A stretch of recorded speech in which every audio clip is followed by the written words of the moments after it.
Last night we told you about a bizarre DHS bulletin warning of supposed threats from what they described as violent domestic extremists, VDEs.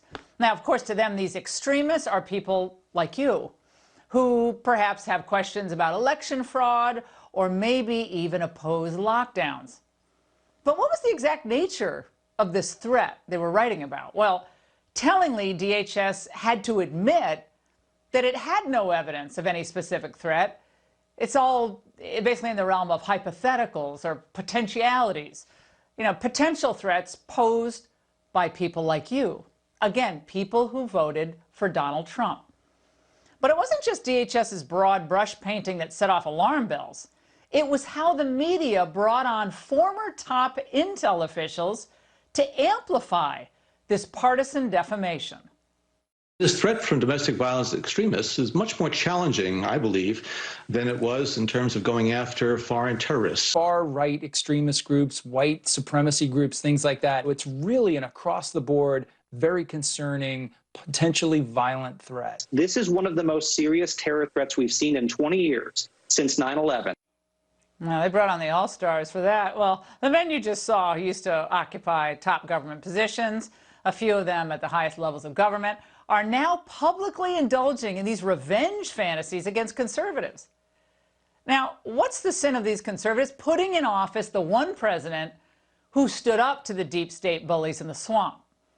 Now, if this is what they're saying in public, imagine what they did behind closed doors. So tonight, we're going to pose this question.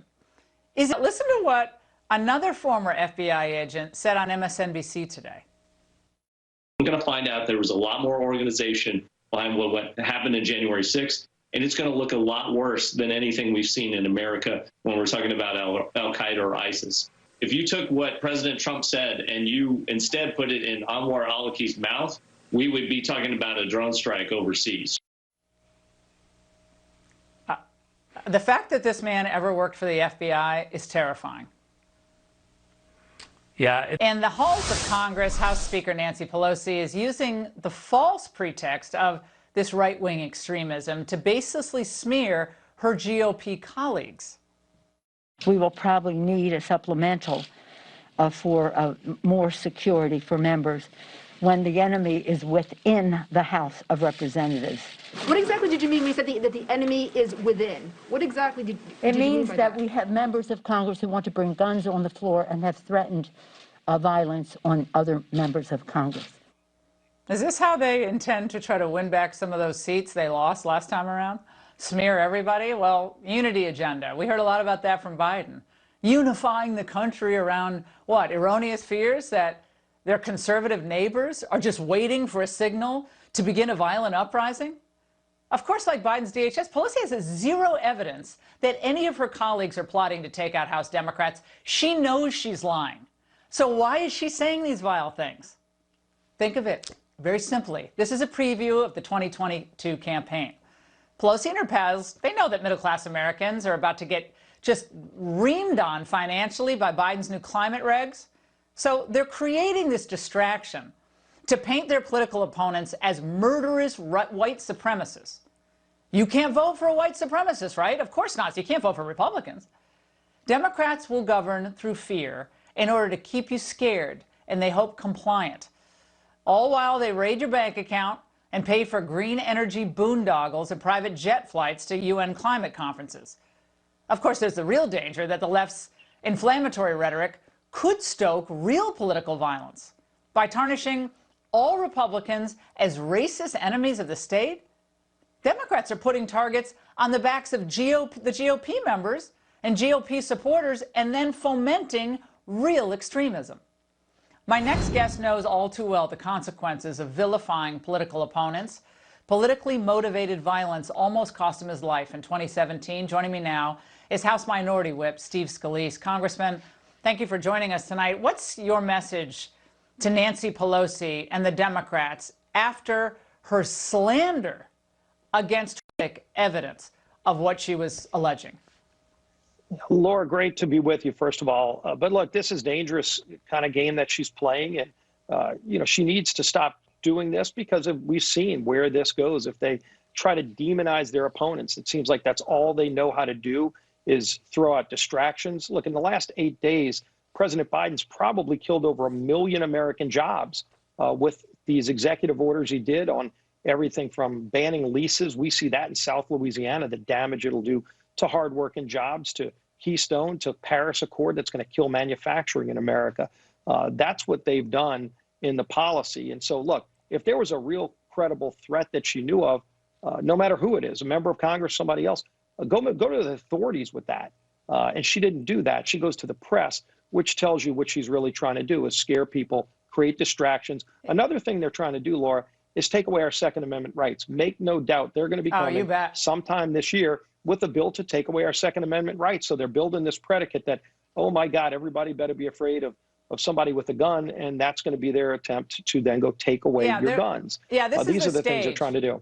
Yeah, Congressman, so I'm so glad you brought this up. They are setting the stage to make a run on the guns of law-abiding citizens. And with the violent domestic extremists, and we're hearing chatter, and it's dangerous enough, and January 6th, there's a congressman want to bring their guns and the metal detectors at the House. I think that's exactly right, whether it's going after ammo with obscene taxes on ammunition or other types of restrictions. I think you have just nailed it. I think that's exactly what's going on. And by the way, your pal Adam Schiff, one of your colleagues, is saying this about, well, folks like you.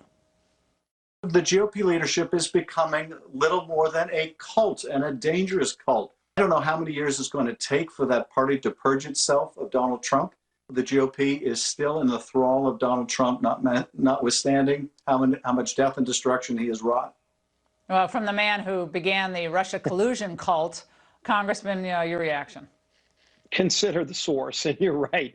He's got his own cult of, just people that just hate Donald Trump, and they spent years going after him every single way, accusing him of things that weren't true, the Russian collusion, all of these hoaxes, and impeachment that was based on a phone call where the two people participating in the phone call both said it was a great call, and they impeached him anyway because they just never wanted him to be president. They wanted to reverse the 2016 election. Look, people know what this is all about. They're literally destroying American jobs as we speak. The people that are going to be hit the hardest, by the way, are low-income people. Your energy costs will go up with something like They're already going up. And all these people, by the way, they fly around on their own private jets. You see the climate czar, John Kerry's got private planes. Yeah, we're getting to that. The hypocrisy on the left is out of control. People are seeing it, and they're trying to change the subject because they don't want you watching what they're actually doing in Washington with all levers of power. Yes or no? Will Louisiana, thanks so much. And it's not just Pelosi, but also the radicals in the Democrat Party who clearly have zero interest in uniting anyone. Just look at the AOC rebuke of Senator Ted Cruz's attempt to reach across the aisle. AOC sent a tweet out condemning the appalling behavior of stock trading apps like Robinhood for blocking people from trading certain stocks to protect Wall Street bigwigs. And she wrote, as a member of the Financial Services Committee, I'd support a hearing if necessary. To which Senator Cruz responded, fully agree. So you'd think AOC would be delighted to do something on a bipartisan basis, right? Isn't that what they always claimed they wanted? But instead, she fired back saying, I'm happy to work with the Republicans on this issue where there's common ground, but you almost had me murdered 3 weeks ago, so you can sit this one out. Happy to work with almost any other GOP, that's a grammatical error, that aren't trying to get me killed. In the meantime, if you want to help, you can resign. That's sweet. She didn't just rebuff him, though. She accused him of attempted murder. Nice way to deal with friends and enemies. Now, the keyboard warriors went wild with excitement.